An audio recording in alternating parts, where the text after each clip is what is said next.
haijaanza leo. Imeanza toka zamani. Yesu mwenyewe alisulubiwa bila makosa. Shida ni nini? Watu walikuwa wanatafuta sifa mbele ya mademu. Let me explain. Naomba hili swali tuliangalie sio kwa upande wa Yesu, tuliangalie kwa upande wa Herode. Yaani wewe ndio mfalme.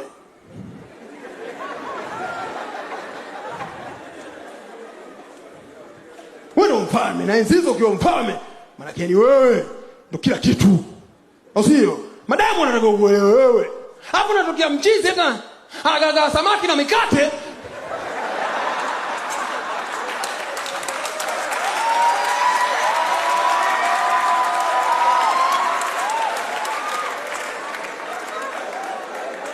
Samaki na mikate, atafuta sifa, mademu wanashangilia, wanaona ile, au sio?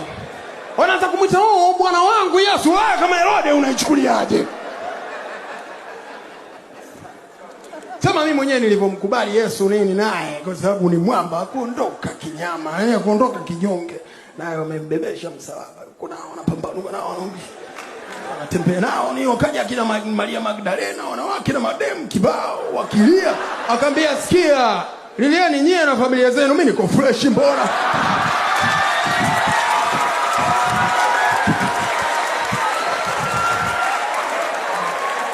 Ila alipofika kwa machizi wake kina Simoni mkewe, Pilato utaniua. Pilato utaniua sasa. Pilato zitafuta sifa mbele ya mademu.